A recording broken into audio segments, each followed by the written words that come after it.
Hello, good people. How's everybody doing?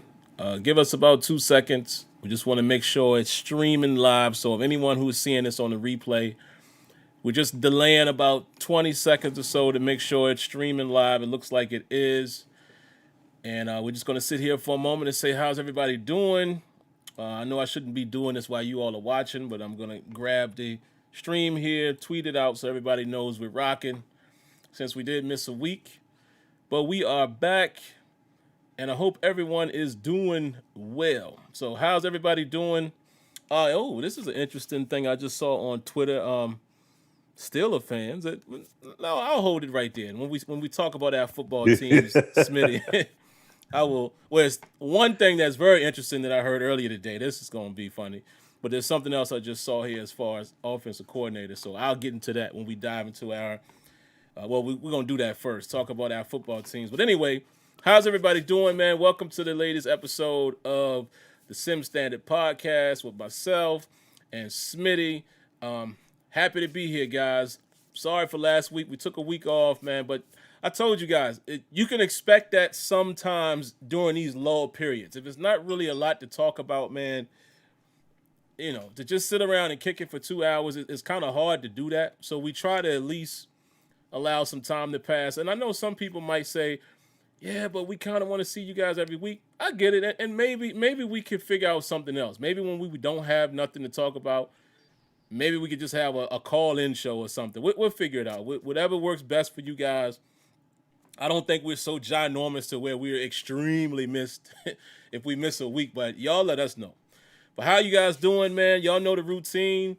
We're going to dive into our topics. But first, before we do that, what we want to talk about first is how everybody's been doing over the last several weeks. A lot of things have been going on, health-wise and the changing of the guard, if you will, in the White House and blah, blah, blah. I don't know how that's affected everybody, so a lot has gone on. So me and Smitty are going to give our check-ins on that. We'll talk about our football teams, and of course, just like many of you guys, our teams are no longer in the dance. So, we'll give our thoughts on our team, the state of our team right now really quickly. But then as far as our topics, if I can find my own description here, what we're going to talk about tonight, NFL playoffs, as far as who's remaining, who we think will, come out of this weekend. We'll talk about the NFL. I just said NFL. NBA season so far, and I'm going to let Smitty kick that one off when we get there. Boy, oh boy, I love hearing Smitty talk about basketball because, like I said, Smitty probably, pays a little more attention to it as far as the nooks and crannies than I do because, Smitty is a basketball guy and a football guy. I'm a partial basketball guy, meaning I didn't follow it as close. Now, I watched it like most. Y'all see what hat I got on. I'm a huge Sixer fan, even though we haven't won a title since I was born, probably. And I just don't know it the way I know football. And I think that's fair to say, and I'm not ashamed to say that. By the way, some of you guys need to stop being ashamed of admitting what you don't know when it comes to sports, because that even plays into the simulation argument. And we'll get to that in a minute. But I don't know it like that, but Smitty probably is more in depth with basketball, so I definitely want to hear Smitty's thoughts on James Harden. I wouldn't even let Smitty tell me about it before the show because I want to hear you guys hear him the same. I want to hear him the same way you guys are going to hear him, and we'll respond to that.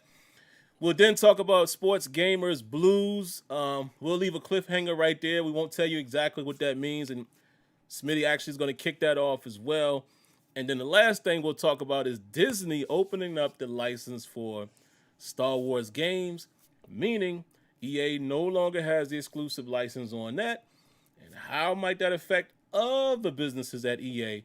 Y'all know the one that we're talking about. But that's what we got, guys. So welcome. Let's go ahead and get started so we can get everything in. Smitty, how was your last couple weeks, man? How's everything going? How's the family? Anything else on your mind outside of the topics that you want to dive into really quick? No, I mean, family's been good. Everything been pretty cool.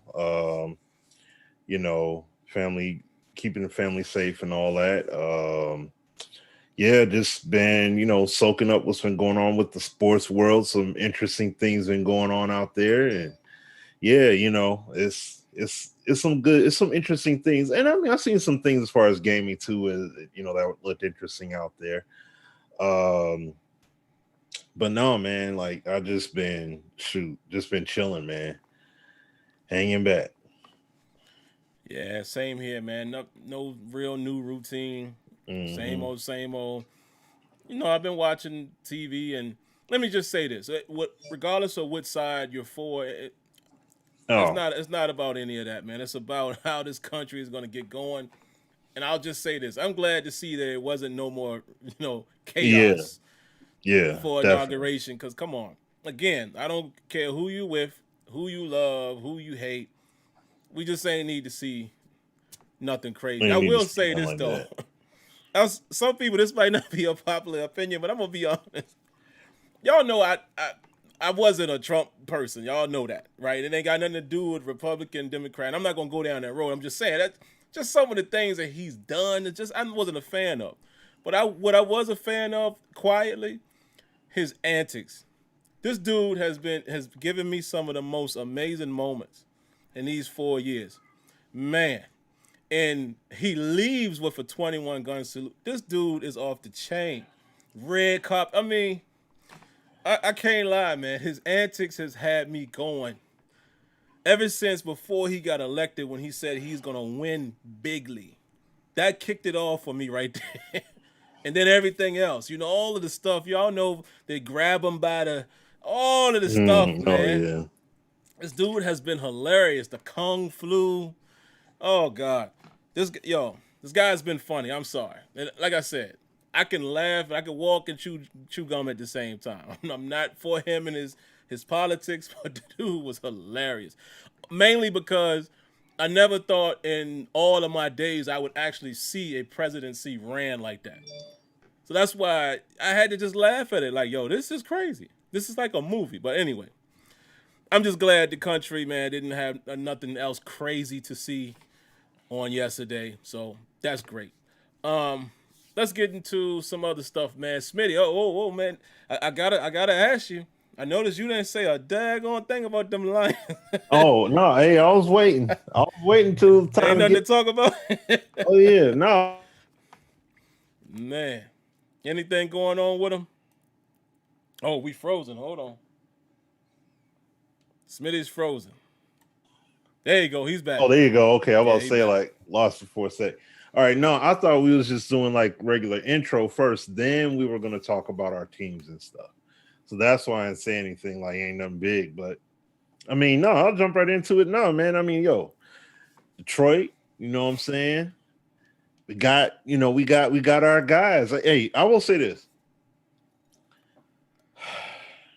Dan Campbell, the reason why I like the Dan Campbell hiring, well, I will say this. I like what he had to say because he called it a buck. Listen, y'all heard all that stuff about, Yeah. I'm gonna win these games and I'm gonna do this and I'm gonna do that and I gotta change the culture and we gotta do like he said, listen, all that cliche stuff, listen, y'all didn't heard all that stuff. We gotta just win. Like bottom line, it's gotta turn around. And just listen to him talk. He didn't listen. My man was on the podium getting emotional, talking about Sean Payton and all that, him and that organization had done for him. Like to, for him to be in a position to be considered as a head coach for the head coach position, he was getting emotional up there, like shedding tears and stuff, tearing up about Yeah. all that stuff he did. So it's like to hear all of that, I'm like, it made me think back when me and Sim first went to down to EA. And we was like, hey man, look, either these dudes are for real or these are some of the best paid actors, you know what I'm saying, Right. working on a Right. game ever, because it's like the passion and all that was like literally there. So I'm like, there's no way that I could look and be like, man, you know what? These guys aren't, man, I don't think he's serious. Like, he didn't come in, and this is the thing. He could have came in like Patricia. Even my man, I forgot his name already, the GM. They both could come in cocky because They both coming from winning organizations. You know what I'm saying? One dude comes from the Rams, and the other dude comes from the Saints. I mean, dude just came from that. Like he easily could have came off cocky and been like, "Oh yeah, I'm gonna come in here and I'm gonna do all this." It's like, no, he was like, "No, look, it's gonna be a process, man. It ain't. This is not something that it's just gonna happen off top. Like, oh yeah, we're just gonna get it. We're gonna win these games. Tell You the know, truth. yeah, like 9-7 ain't good enough and all that stuff. No, he ain't do all that. He just told it for what it was. Like, no, this is this is a bad situation. I mean, he didn't say that, but you ain't even got to read in between the lines. Like, he knows the situation's not good right now. They gave him a 6-year deal. You know what I'm saying? Like, they gave him a 6-year deal. Now, will he be here all 6 years? That's another thing. But just the mere fact that they initially are like 6 years, that goes to show something. So is Stafford going to be part of this? Is he going to be trade capital, or are they going to try and move him this off season, or what? Like, you know what I mean? Is he going to still be there on the team and all that? Like, that's like, for whatever reason, that's like the biggest deal many people are concerned about. Is if Stafford's here, oh, it's going to be terrible. Like, we don't know what it's going to be with him here or not. Like, it doesn't necessarily mean that it's all bad because he stays here. You know what I'm saying? Like, he still is an effective QB. So, I'm like, but I'm not going to go all in on that because, well, I will say this. What if Detroit gets rid of him? They get a deal done, something like that, and they go on the route of trying to draft or sign a future quarterback, and it doesn't seem to be faring well over the next 4 years. Okay, let's say we get rid of him this season, this off season. Next 4 years, he still plays. And now, while he may not necessarily put up Pro Bowl numbers, but let's say he's in a better situation and they're balling and he's doing his thing offensively. You know what's going to be said here? All kinds of excuses. Oh man, how come he didn't do that here? Well, he's on a better team over there. He was put in a better position to succeed, which is another reason why I like Dan Campbell, because that's the key. That's the key thing. When I get into debates with people about the Lions and people blaming Stafford and all that stuff, I'm like, you got to put these cats. You got to have a coaching staff. You got to draft the players that are going to put you in the best position to succeed. And that's exactly what my man said on that stage. I mean, it's not rocket science, though, but it's like that point gets overlooked so badly. And it's just point fingers at the Q position, like he's the sole reason the team loses. But he could ball out somewhere else. And then we'll be sitting up here saying, oh, we don't have a good team, or, oh, how come he didn't do that here? And then the other excuse would be, oh, well, remember a few years ago, we could have possibly got Joe Burrow. We possibly could have got so-and-so if we just, instead of winning games, we weren't going to go nowhere, no way. We should have just lost games that year. It's like there will be a back door to the back door in terms of excuses, regardless of what happens. So it's just like, listen, I would like to see Stafford be here, draft a quarterback to groom up and behind him, and then ease him out the rotation. You know what I'm saying? Instead of just trying to ship him off. But whatever they do, man, at the end of the day, I want to see these cats win. And I off of what he said, I want to see this team excuse me, put everything together. I want to see all the pieces that they're going to add on. I mean, I see that even from the coaching staff he was talking about. I know they hired the Saints defensive coordinator. I mean, the was it the cornerback or the safeties coach or whatever, they or their D coordinator, what one of their defensive coaches they hired as the D coordinator this afternoon. So they got somebody over there for that now. But overall, do I like these hirings? listen, both of the introductory interviews sounded great. Um, the one thing in comparison to Quinn, this guy, I can't think of his name right now, but the new guy, he's an actual scout. That's the difference. So it's like he, even though he's new at this role, but at the same time, he has more experience than Dan Quinn does. So he's gonna have a keener eye and ear for the talent to bring in, as he has a better proven track record from his work over with the Rams. So we gotta wait and see, man. Like we have to see. It's gonna be a process. We gotta see how this team goes. And the thing is, yeah, listen, excuse me. We've seen players that play for the coach.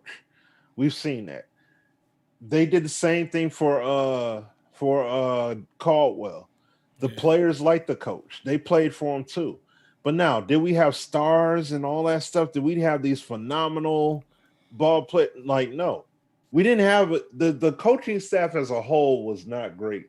Terrell Austin, he did his thing as a D coordinator, but we had Joe Lombardi, and he was terrible. He was extremely predictable offensive coordinator. And then we brought in Jim Bob, we brought in my man. Yeah, I we love that name, man. brought in my man Cooter, you know what I'm saying? And he did a little something, but it wasn't nearly enough How long to was he get us there? over the top. Not that long, It right? was not Couple too years. long. Just a few seasons, like 2 or 3 years. Yep. So uh we'll see. And I seriously hope that they're able to get all the guys that they honestly want from how they speak. They got to be in line with the coordinator. I mean, with the head coach, the GM. They get that sat together and they're on one accord and they figure it all out. And it's like, okay, yep, this is what we're gonna do. I want to see them build this team the exact same way too. I want especially on defense, like my man Ivoroni said. The defense needs a lot of help in the secondary.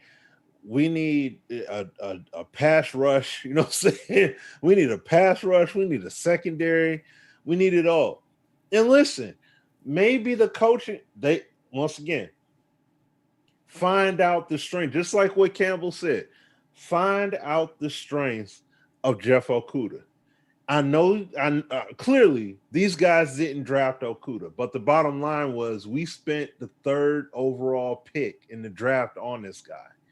So let's, cultivate him, see what he excels at, and cultivate him, bring the best out, do the best you can to bring the best out of him as a player. He may not be Darius Slay. He may not even amount to be a cornerback of that great. He may not. But at the same time, if he can now, if he does, or if he's truly capable of being a solid, cornerback, awesome. You know what I'm saying? Awesome. So we'll see what happens, man. But yeah, man, I'm happy about it. I'm happy about the moves. I'm happy about these two guys. Like, and it's not about them saying the right thing necessarily. The thing is that both of these guys are coming in with humility. That's the key thing that I like the most. Dan Campbell Yeah, didn't that's sound clutch. scripted. Yeah, like he didn't sound scripted. He was a bit all over the place, but it was like even his point about the chewing, cutting the ankles or chewing ankles and chewing kneecaps and all that stuff. That was a wild point, but at the same time, I still get what he's saying. Like he's speaking from the heart. You know what I'm saying? So I could truly tell that's what he's doing. He's giving that heartfelt, like, look, man, look, I just want to make this thing happen. I just want to win. I just want to win games. I want to get this team on track. I know what it is. Dude, he was part of the 0-16 Lions team. Like, he was on that team. Him and Stafford were teammates for that. So it's like, it's like he knows what's up. So we gotta have a much better team, man, across the board. Um, and I think he's shown off top that he is a good he is a good he may be the best guy for the job based off of, like I said, just based off of how he initially sounds. But the key thing all of Michigan is waiting on is to see if this guy is going to walk the talk. Oh, okay. Stafford wasn't on that team. That's right. He wasn't. Calvin was. That's right. He came the following season. That's right. Calvin was there. You're right. Kitna was there. That's right. I think Kitna was the Oh quarterback at that point. gosh. Yeah, I know, Was it right? was it your boy Ovlasky? Oh no, Oh no, no. Dan. When was Dan? I don't remember when Dan was the quarterback there, but no, it was, yeah, he was there during that bad period. But yeah, that's right. That's how we ended up getting that top pick to get Stafford, was because we went 0-16. And then yeah, that's true. Yep. So, but no, I'll throw it to you, Sim. Some interesting stuff with the Steelers, man. I see some Steeler Nation in here tonight, man. So like I always want to do is shout you guys out for, watching the videos that are not dedicated to the reason why you normally watch, right? You normally come for Steelers stuff. So I appreciate it. Listen, man, and I will say this on Tuesday's show. I misspoke on last Turbo Tile Tuesday, and it made it seem as if Matt Canada had the offensive coordinator job. So I said that they were hiring with him, and we all talked about it. But apparently, I found out today it's not in the bag. The Steelers are still trying to find an offensive line coach.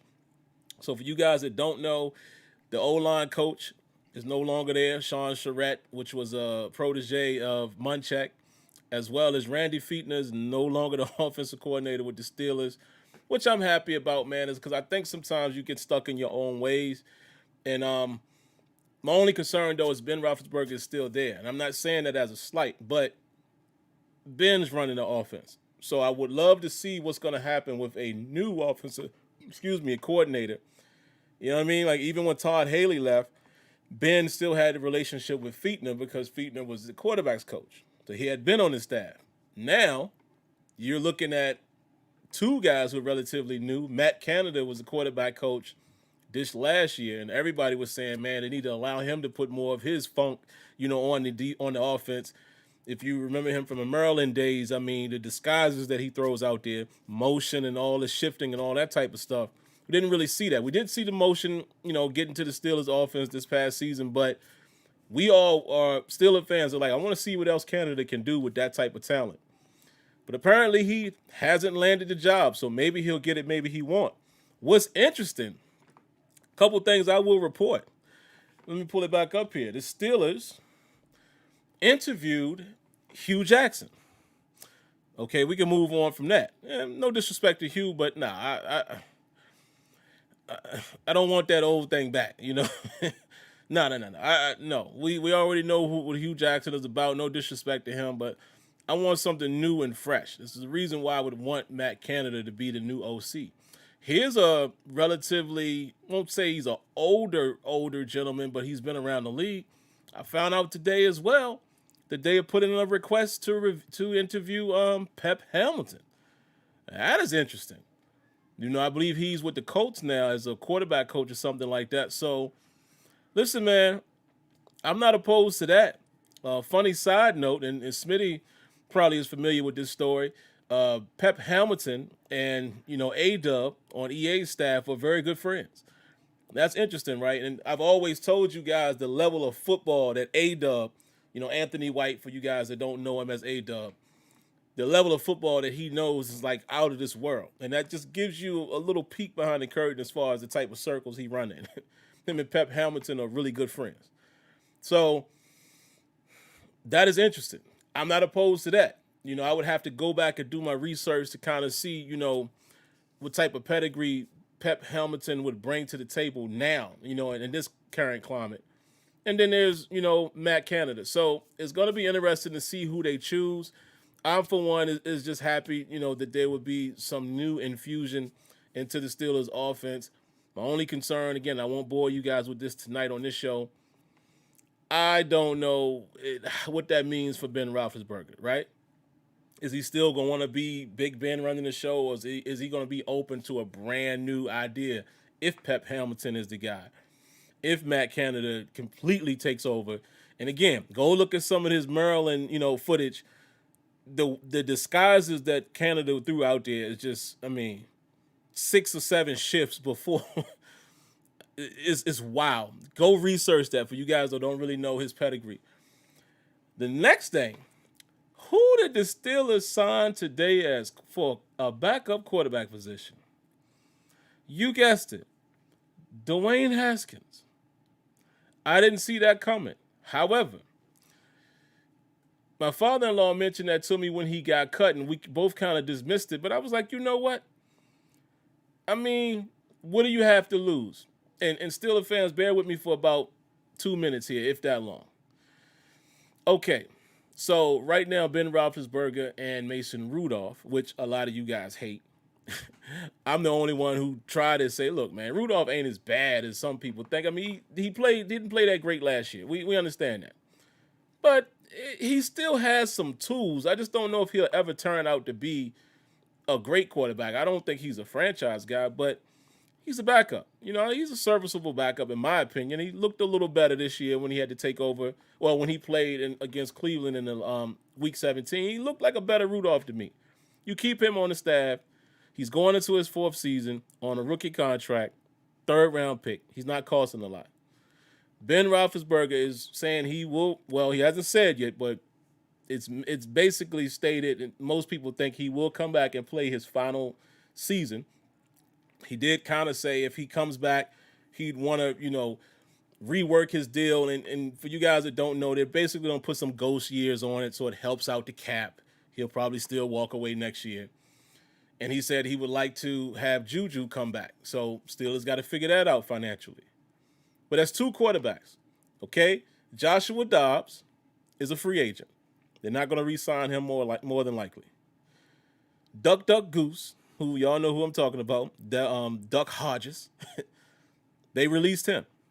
They only had 2 quarterbacks. You bring in Dwayne Haskins, and just bear with me for a second. I know, guys, I feel the same way you guys probably do. He stunk up the place, right? He was a rookie last year, didn't play that great. Went through rookie woes, right? Not all quarterbacks come in and do their thing. Started this year, didn't really look that good, but some off-field stuff got to him. That kind of helped, it helped with his departure from Washington. But here's the thing that you got to consider. He's super young. Steelers are probably going to sign him. Well, they said it's a 1-year deal, so you can expect that's probably the league minimum. It's a prove-it year. He's going to be a backup. You sit behind Roethlisberger and, you pair it with Tomlin, and maybe you can get this dude to be something. You never know. He's young. And even if he hasn't panned out in the NFL, you can't look past the fact that he did put up ridiculous numbers in college. Now, I know college is college, but I always feel like you got to have some level of talent to produce like that. Some level. Now, the trick is when you get to the NFL, does that talent blossom?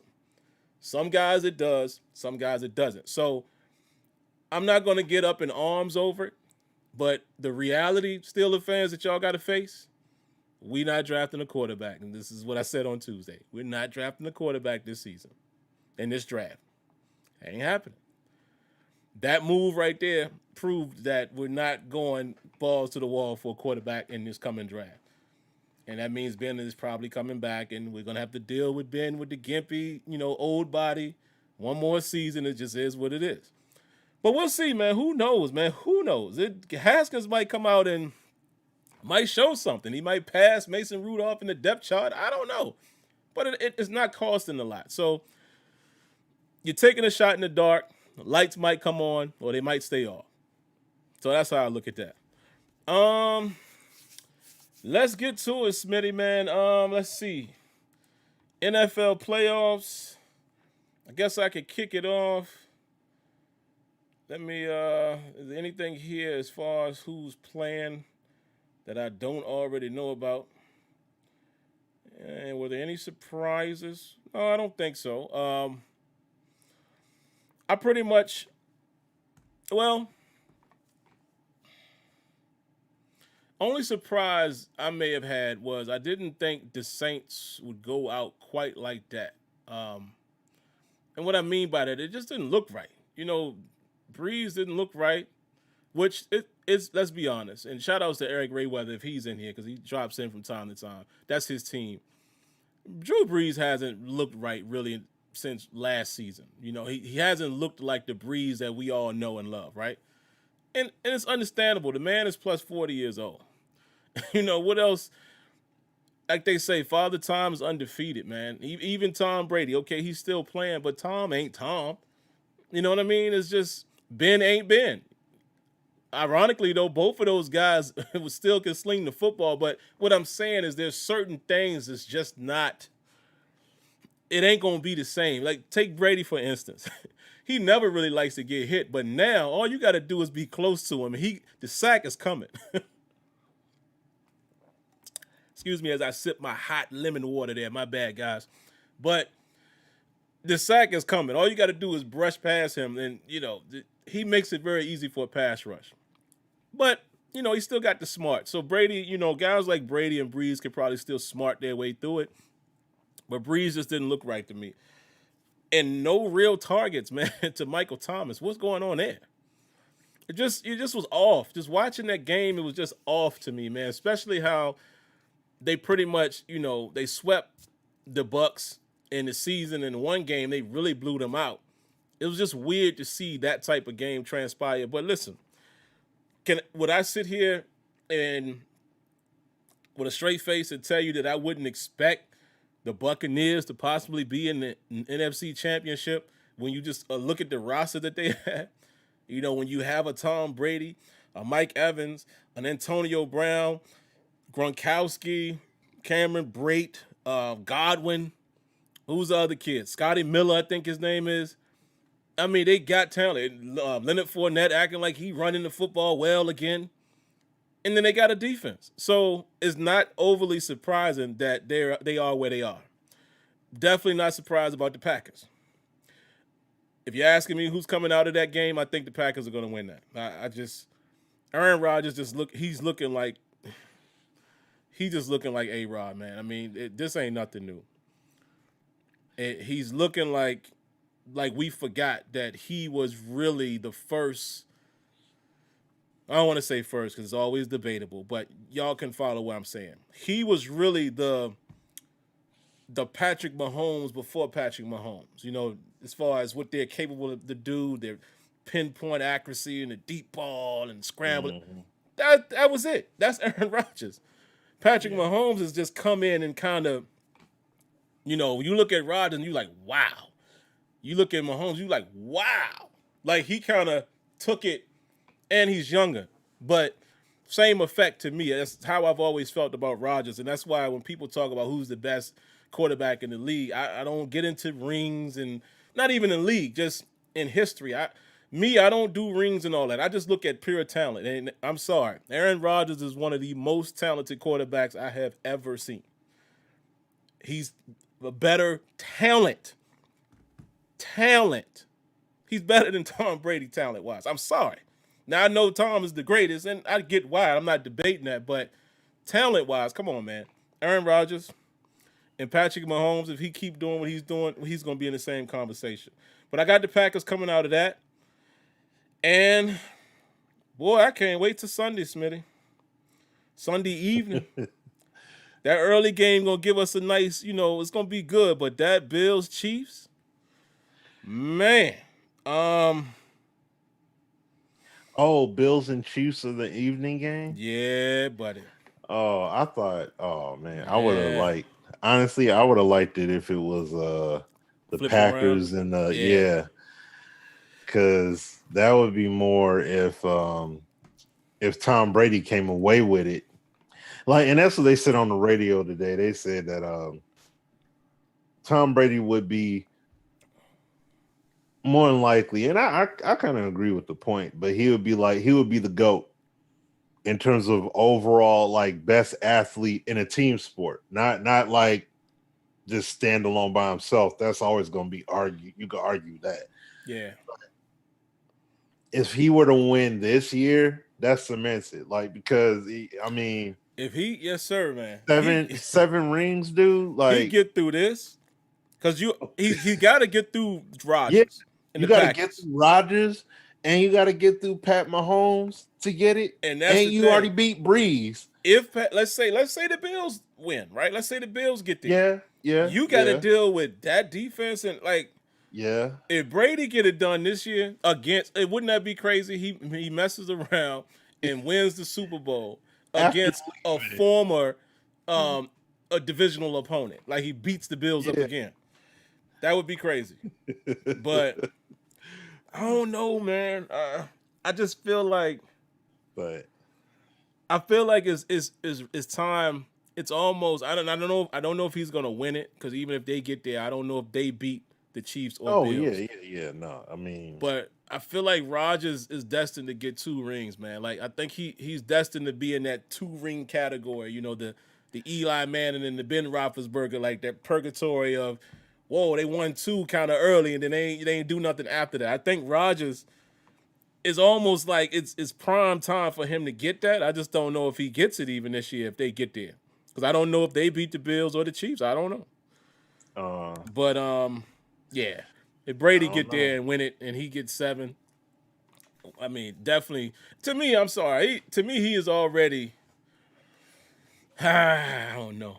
Is he the greatest of What? all time? Yeah, Who? he is, man. Brady is. I mean, you can't Oh, deny. Brady. Well, And doing it with a different team. That's the thing. This puts this stamp on it. as an overall, but see, this is the thing. If you're solely factoring in the championships, that's one thing. Yeah. But it's another to just say overall talent. Like as an overall talent QB wise, He ain't. he wouldn't be top. I told Like you Rodgers, man. I got Rodgers over him all day. Talent Rodgers wise. definitely would be. Yes, Rodgers, no question. Like in that, and even then, Rodgers wouldn't be the best, but he would be up there. Yeah, like he'd be he'd be in that conversation. But I can say, as far as Q, yeah, there's some dudes that make like I'd have to. I mean, in terms of just talent, I'm just saying the talent, not the chips. I'd have to throw Randall Cunningham in that conversation. Yeah, Randall was nasty. That'd be, see, that's what I'm saying. It'd be so much to look at. It was nasty, man. Oh, Warren Moon had a rocket for an arm too. That's what I'm saying. And you got to put Marino. I mean, Marino, of course. Marino. Like, Yeah, no like, chips at all. But that dude, yeah, it's these discussions are always weird, man, because you know, especially like the barbershop talk, is people always want to say, "But how many rings?" Right. That's what I'm saying. That's what I'm saying. Like, if you take the rings out and you just look at the pure talent, like guys that are championship caliber, like top tier guys. I'm not saying there could be a guy that's extremely talented but never got that far. I'm not talking about that. I'm talking about like of the guys of the upper echelon QBs or Hall of Famers in that bracket. Who, would Brady be number 1? No, he wouldn't. No, like, and it's not saying he's not talented or he's not good enough. It's just that there are better quarterbacks than him. They didn't accomplish as much, but they're better though. You know what I'm saying? Like, I mean, just think if Aaron Rodgers was in a system like that. Oh man, think how many rings he would have if he had a system like, what I mean, like what Brady had. No, like that's what I'm saying. Like Rodgers would be like.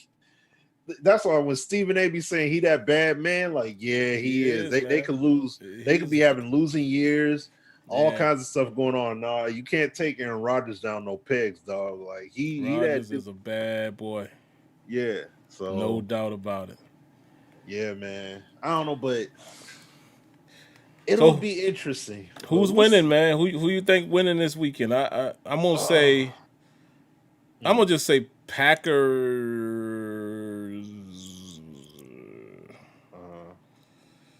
That's hard, man, because my heart wants to say the Chiefs just because I feel like that offense. See, but the Bills, man, they can score too, brother.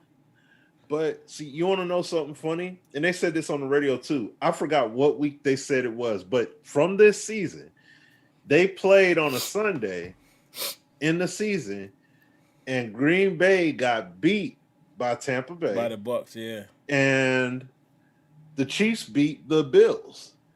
And it was a Sunday game when those exact matchups were on the schedule. So it's like this is the rematch literally of those two teams, just it's flipped. But see, just like what happened last week, well, I told you, when teams lose key players, that battle of attrition, that's going to be a big deal. Henny, he stepped up. my man stepped up like except for that interception. I don't know what he. Bruh, who was he throwing that to? If they would have lost that game, that would have been the talk of the week. Like, what were you doing? Yeah, that's true. But that goes to show you just how valuable Mahomes is. If Mahomes was in there and he never went down, they're walking away with that game easy. Because there's no way. Like, throws that he didn't make initially, Mahomes would have made them. Or he would have scrambled and got the yardage because of the dual threat he presents. So when you look at this, I don't know, man. That's what makes it hard. It's a tough one. I will say this. If Mahomes can stay healthy, if he's healthy and doesn't get knocked out, or they don't lose a key guy, like they don't lose Tyreek Hill or something, it's like this. They can't lose. If they lose Tyreek Hill or Kelsey, it's a wrap. Bills got it. I believe it's going to come down to injury more than it is going to be just overall game planning and who out schemes who. I think I'm gonna call the upset. Call the upset special. I'm gonna call it. I think I'm gonna say Bills, man. Okay. Even though in my mind I think Mahomes, most people, especially still, y'all know how I feel about Mahomes, man. Like, y'all remember when we were scouting and I was like, yo, it's this kid that I really wanted, especially when the Steelers brought him in for a visit and everybody was projecting him second, third round. So I was like, if he's still around, and lo and behold, an NFL coach and Andy Reid had the same pair of eyes I had and said, oh, no. We taking this guy in the first round. And that kid is, man, he's special. I saw that arm talent in college. So y'all know how I feel about him. So I kind of feel like if they get going, they're going to get going. But I think the Bills, the fact that they can score points as well, and the Kansas City's defense isn't the best, and if they turn into one of them games, I got the Bills making more stops than the Chiefs, man. I'm gonna just say Bills. I don't know if that's really an upset. Most people would say it is because Kansas City is the favorite, and I think the Bills might squeak it out, man. We'll see. Yeah. Packers, Bills. Yeah. That's what I think. I think Rodgers and the boys are gonna atone for that loss. I think Rodgers gets it done. We'll see. You know I don't know, though, because Tampa Bay is loaded, man. When you think about it, on both sides of the ball, they got talent, bro. They stacked it up for, especially when Brady came, you know what I'm saying? So it's like, see that? Oh, man. It's hard. It's hard to call, but I will say, it's like, I want Mahomes to get it because it's extremely hard, and especially go to the Super Bowl. It's extremely hard to just get to the Super Bowl. Yeah. Let alone you've only been in the league for a handful of years, and you already potentially you can go twice. You know what I'm saying? Back to back here. In the NFL, he earned that check. That's what I'm saying. And they already didn't locked him up. Yep. So it's like, take it if you have the team right now at this current point. You have a team that's good enough to strike while the iron's hot and get to the Mecca. You know what I'm saying? Get to that to get to the bowl, to get to the Super Bowl. I believe that they will pull it out. The Chiefs, I want Pat to get one. I mean, he already got one, but it would be cool to see him get another. Um, on the flip side, though, I mean, look, in a sense, it's like I want Brady to get it because the legacy part. I mean, a third of his freaking NFL career, he's been to the Super Bowl. A third. You know what I'm saying? That's crazy. That's nuts, man. Of your career, you'd have been there. So it would be crazy to see him at 43 get there. And you move to another team and you still like the team is playing for you. That's the crazy part. They're like, yo, they're not playing for you because you some old dude or whatever that's on some over the hill tour. It's like, no, like this dude's balling and he came to our city. Hey, yo, we got to represent. I would like him to get it for that reason, but at the same time, though, my man Aaron Rodgers, man, you know what I'm saying? Like, I know the Lions, I know the Lions got that everlasting, beef, whatever, but at the same time, though, the way Aaron Rodgers just be slanging, you know what Rodgers, I mean? man. I mean, he be slang. I did not think for 1 second that the Rams, and I missed that game too. I didn't think that the Rams were going to get handed to them that badly. I didn't think it would have been like that at all. And what's crazy is that, like, look, I seen little clips on Twitter. Devontae Adams was talking on. I mean, not Devontae. Ramsey was talking mad greasy and everything like that to him. Like he bumped into him and he was like, keep up with me on the field. He's like, just keep up with me. Like that's what Devontae said. He's like, y'all just keep up. Just stay with me. Stick with me on the field. And my man was leaving him. Cutting left, cutting right, all that stuff. He was messing him up. And see, that's the thing too. You know what? I gotta go with Rodgers because he reminds me of Brett Favre to a decent extent. With he doesn't he takes at times he throws those risque passes, but it's like the way he passes it at times is like he's pointing and clicking. It's like point and click, like just do do do. See, Brady, it's like he got to struggle a little bit to get it there and everything like that. Rodgers, it'll be there. Excuse me, it'll be there. Just and it's not like he has the app. I mean, Devontae is phenomenal. Don't get me wrong, but it's not like he's got the beastliest of targets to throw to, and they balling. So, nah, I got to give it to Rodgers, man. I got to give it to him. Yeah, I think Rodgers. I hope he gets it. I hope he gets another shot at it because that's the thing too. For a quarterback as good as he is, he needs to get to another bowl game, man. He needs to get there. He needs to get one. Now, if he gets there, if he gets there, I want them to win it. Like no question. I don't care. At that point. I definitely want Green Bay to take it. So we'll see, man. But I'm going Green Bay on the one side, Chiefs on the other. So yep, Packers, Bills. Yep. That's gonna be the shocker. Most people gonna be like, "What?" Yeah. And guess what? They're gonna get there and lose again. Buffalo, come on, man. Y'all got to get it together. If y'all get there, y'all better win it because y'all could never make up for that. If my team went to the Super Bowl 4 straight years and lost, I would be scarred for life. Like you would That's never tough. be happy because you would be like, man, we ain't gonna win it. Like that's got to be tough for the Bills Mafia. Yikes. But yeah, there you go, man. So let's keep it moving, guys. We spent a lot of time there, so let's keep it rolling. Smitty, I need to know your thoughts on James Harden to the Brooklyn Nets.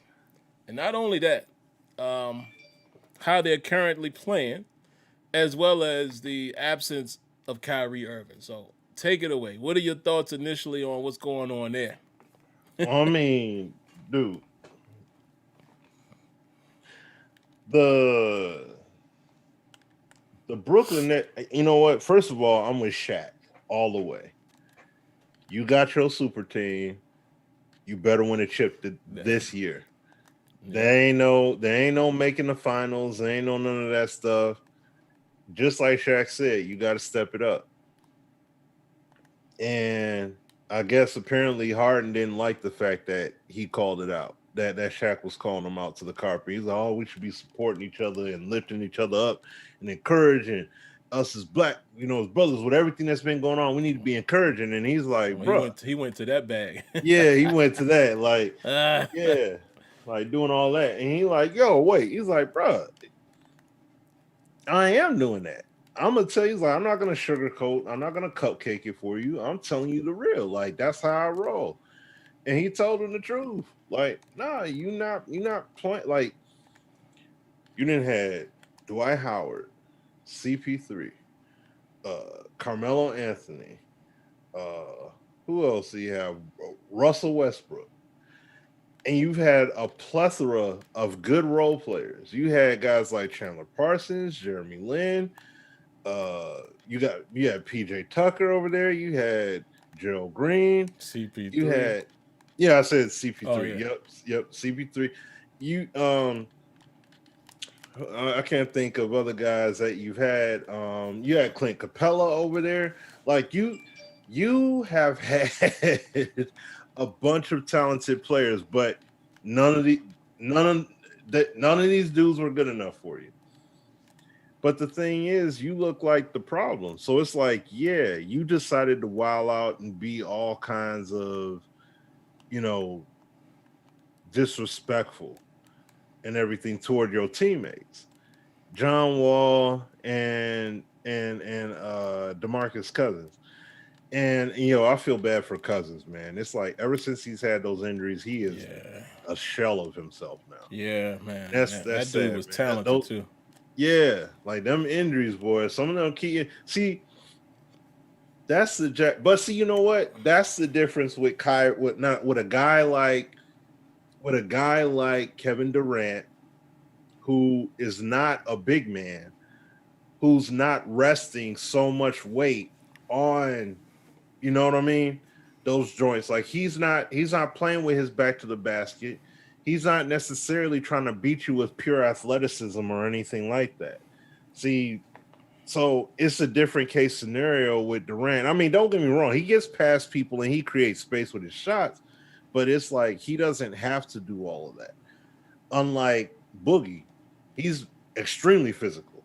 So when you are, whether you're self-conscious now about it or you just don't have that mobility, that hurts big time. So, and it's sad when I see him play at times, like, because I know he could be looking so much better. So much better, Yeah. yeah. You know what I'm saying? Like, it's not like he's washed up or nothing like that. It's just that he's had those two injuries back to back, and that's, that sucks. But no, John Wall. Listen, the pieces they moved and everything. This is the thing that once again, when you do the super team thing, you're trying to win now. You gave up your future. You gave up the core of your team for these pieces to try and win now. Okay. Now, Jared Allen, Torian Prince, Karis LeVert. Shout out to Karis LeVert, man. They said they found what was it, on his kidney or something like that. They had found a cyst or something like that on his kidney when he took a physical, because when they do the trade, he had to take a physical, and it's like when he did the physical, they found that. Oh man. Or whatever. So now they could go ahead and treat it. So, but I want to see, I want to see him get better first of all, because he's a solid player. He's a solid player for that team. But you gave these players up, and they're all gone now.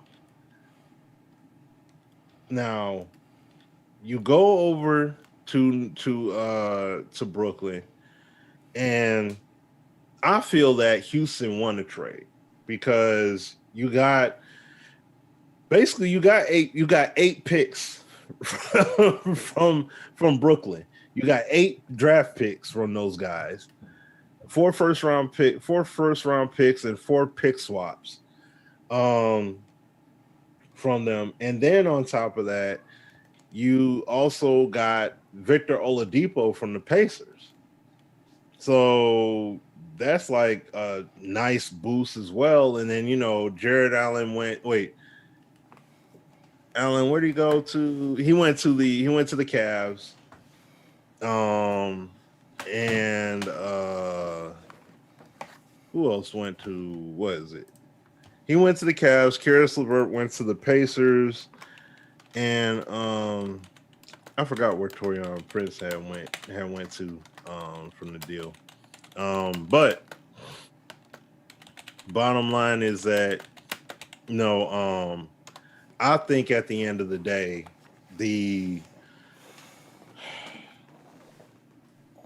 in terms of the long run team, I honestly feel like the Rockets definitely won that deal. They got a lot of pieces. They got a lot of future capital to build their team up from going forward. Plus, they got some good pieces there as well. Oh, Prince went to the Cavs. Okay, he went to the Cavs too. Okay, cool. Thank you for the Dr. Funk for that. Okay, so now going back to Brooklyn. Okay, this is the focus. Harden comes in and they ball. And look, the one game they played, 1 or 2 games they played, him and KD, they rolling. You know what I'm saying? Like, they rolling. You seen them smile a little bit and everything like that. Like, they rolling.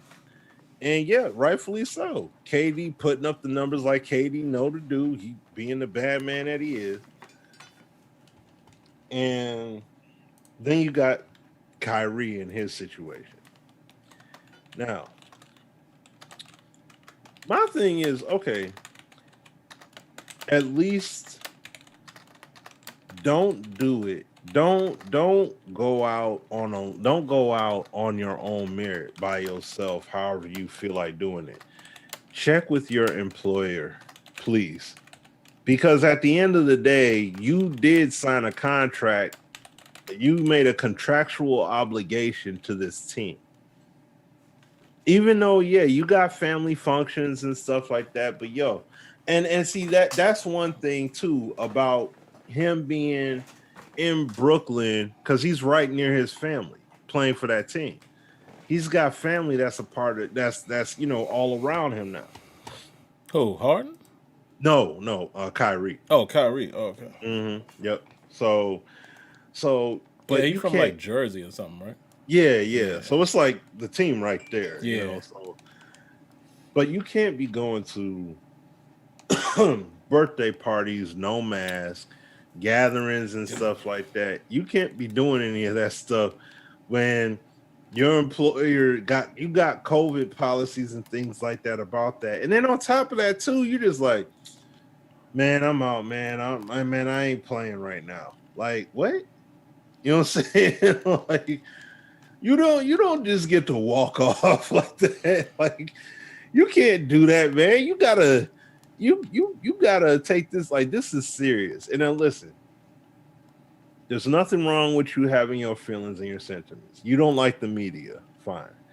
You don't, you done all these positive causes and you done all that stuff too. Hey, listen, Dame Lillard was marching in the streets too. Giannis, you saw a lot of these NBA players out there in the street. They all following protocols. They all following the rules and guidelines and things like that. Even if you felt to the point you needed to have a mental break, that's something you talk to your team about. You know what I mean? Like, you just don't say, well, I texted my teammate. No, you tell your head coach, you tell the GM, you make an appointment. You know what I'm saying? Or whatever kind of level of respect you got with them. You call those people and you let them know, hey man, look, I know y'all invested all this money in me, but my mind, I gotta get my head right. I need a few days so I could go ahead and do what I need to do.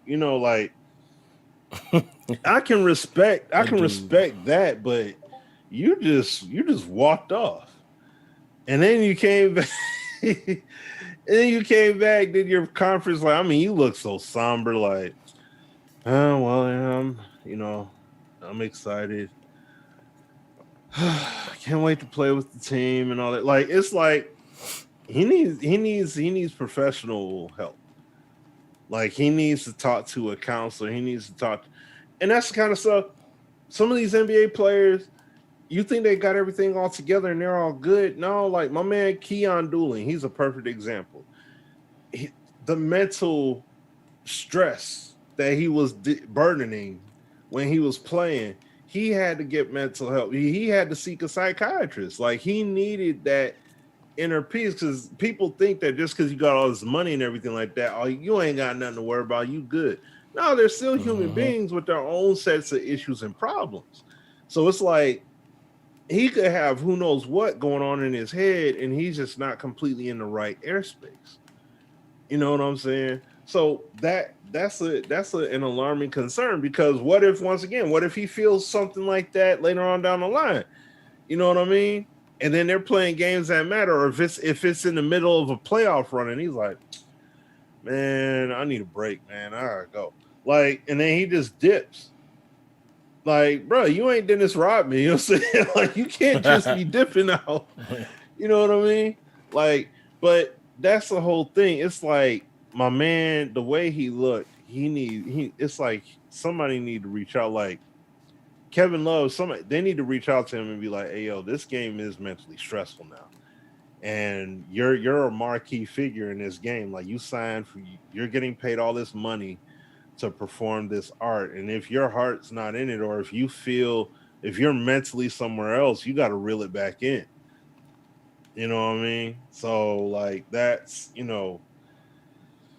yeah, that's something right there. But I will say this: the one game that they did play together, the interesting thing. Now, listen, the game went to double overtime, so this is not going to be typical. Not every game they play is going to go into double OT. But the crazy thing is that Kyrie I think he took the most shots between all three of them. And that's the thing they were considering. Hey, wait a minute. Or at least from a media perspective, that's what was being said. Hey, man, I don't know how Kyrie gonna fit in, because KD and Harden, they working it right now.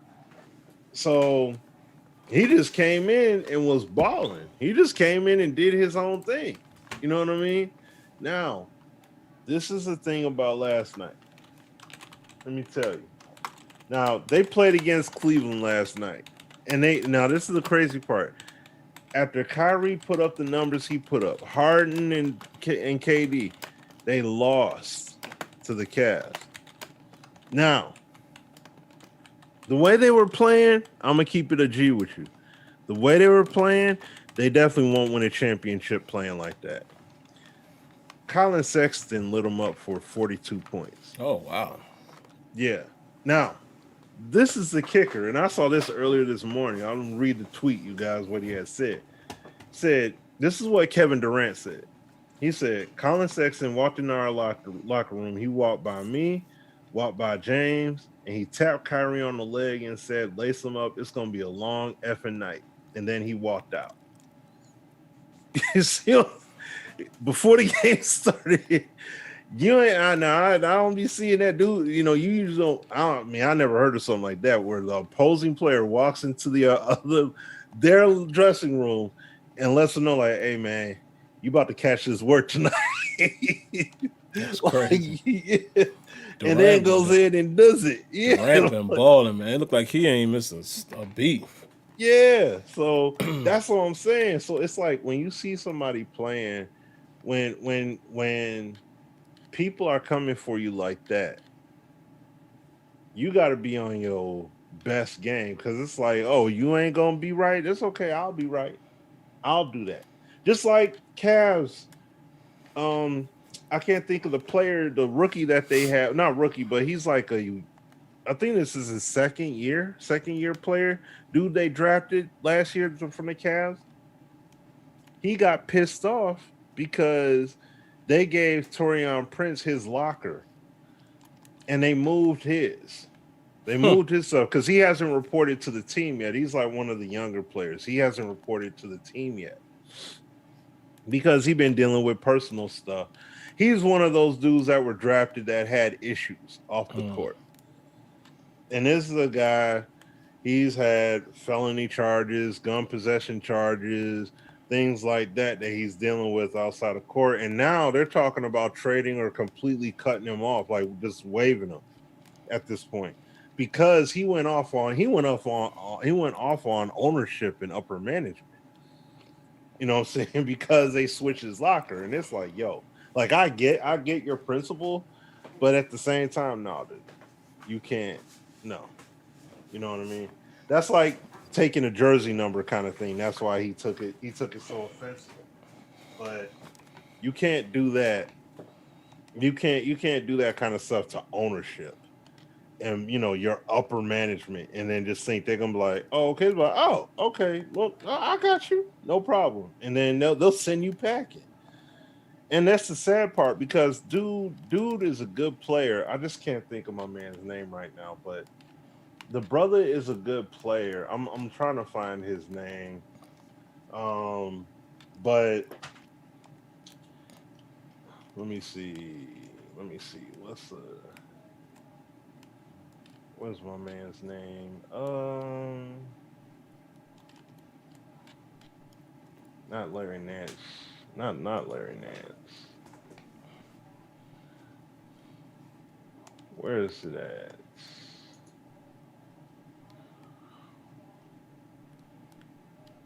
What's my man's name at? Dang, I guess they already got. Dang, I guess they already. Somebody said Kevin Porter Jr. Is that him? Yeah, there it is. Yeah, see, he's not. There he is. Yep, Shout yep, outs yep, yep. to Jalen and Sincere. Good looking. Good look. Appreciate that. Thank you, thank you, thank you. So, yeah, so you get mad with you can't sit up there and get mad with management like that. And he was averaging 10 points. He was averaging 10 points a game last year. So it's not like he was this terrible player or anything like that. Like he's a decent player that can come up. He has the talent, but he got a lot of off the court stuff going on.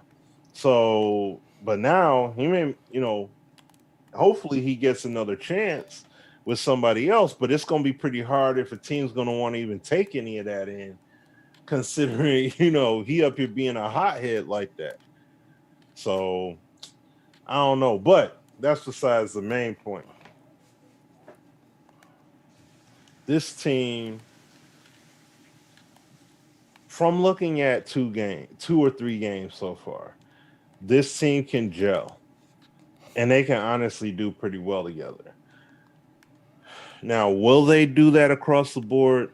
I don't know, because we got to see what happens on a regular night with all three of these guys on the floor at once, and who honestly is going to step up and play some defense, because that's going to be the big time thing. They have to play defense. Like they can't not play defense and then just expect to win. It's not going to work. It's definitely not going to bode well for them. So that's crazy. And I mean, and look how crazy it is to actually see these guys running in transition at times. They're running a 7-second offense, basically. It's crazy to see them running down the floor at times, and you got the first three dudes you see running down the court. You got Harden or Kyrie with the ball. You got between those three players, two of those dudes are on the wing, and one guy going up the middle. Kyrie, Harden, and KD. Like, what are you going to possibly do with that? And all of them can shoot the three ball. Like, Yeah, man. that's crazy. So it's going to be entertaining. It's going to be entertaining to watch these dudes play. Clearly, we all know they're going to go far in the playoffs, barring injury. They're going to go far in the playoffs, and they definitely will go. I believe they will come out the East I don't see anybody stopping him right now. But I mean, like I said, I want to see. I'm saying that based upon if their team chemistry hits well or not. So we got to see how that all pans out. But yeah, that's how I'm feeling about it. Yeah, man. Listen, guys, I let Smitty run with that one. I have nothing really to add. Like I said, I'm not the basketball enthusiast. I like basketball. I watch it. I played a little bit of it back in my younger days as far as like middle school and stuff like that. I didn't fool with basketball in high school. It was more football and all, track and stuff like that. But I don't really have much to add, man. The only thing I would say is I'm interested to see if they can make a gel. Like Smitty said, I'm interested to see if they can run this 3-man thing and, really be a force. And if they could get it together, going deep in the playoffs, and shout outs, man. What's up, Brett? He said Brett. hello to us earlier and appreciate the donation and everything, man. Thank you for that. We've had a good new year. Hope you did as well. But other than that, man, listen, if they make it work, yeah, it's gonna be very hard to assume that they couldn't get their way to the finals. I don't know what my boy is gonna do. The Sixers looking relatively decent right now. I see Embiid. That's what I like to see out of a big man. Like Smitty referenced Shaq earlier. Shaq was saying that too. That's what I want to see. Embiid, there's no reason why, and I know I'm putting a lofty expectation on him, but there's no reason why Embiid couldn't be a 28-10 type of dude every night. Dog. This dude is beyond skillful at his size, his feet. I mean, the moves and his quick. There's no reason why. It's the same reason why they're not a comparison, but this is the same reason why I've always knocked a guy like Dwight Howard. Because as big as he was, I never felt like Dwight was as dominant as I felt like he should have been. And a lot of people say, man, Shaq was just big. That's why he was well, that's my point.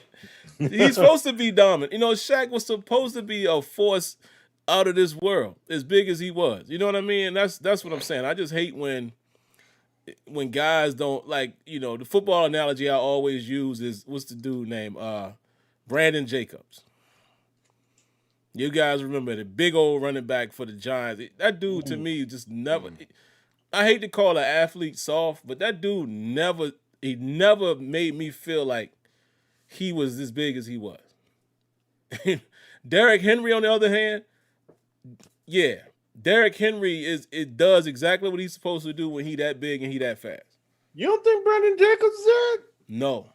Brandon Jacobs, to me, I mean, he was okay, but I'm saying it was too many times. Oh boy, what was the dude the backup with him? Number 40, Ware or something like that. He ran harder than me than Brandon Jacobs didn't run hard. He didn't run, like, if you really watch, that dude did not run hard. Like, he was a decent running back, yeah. But he ain't punished nobody. What? I don't think so, Smitty. Dude was like 260 pounds. Go back and watch, man. Every time I seen him. That's the point. I'm watching him. Brandon Jacobs was every time dudes went high, they paid for it. Nah, that dude man. messed a good amount of cats up. I don't feel like he ever was the man though. He never. Oh no, Ahmad Bradshaw. There you go. Oh Ahmad Bradshaw ran harder than Brandon Jacobs when they played together. He had to. He didn't weigh as much. But that's what I'm saying. Jacobs was supposed to be Derrick Henry, and he wasn't. No. Derrick Henry's not as big as him. But this is my point. Jacobs is not. Guys, y'all in the chat, please tell me if these are all opinions. Nobody's right or wrong. Yeah, but I want to know what you guys, how y'all feel. Do y'all remember? This is what I'm saying. I never felt like Brandon Jacobs, and you talking about an ex-running back, right? I never thought that Brandon Jacobs played to his size when he needed to. He just, dude ain't never make me feel like he was a dominant force. Never did. He might truck a little DB or something, but I ain't never see him be the man out there. And he should have. When you that big, I just never saw it. Never saw it. That's just my opinion. Never saw it.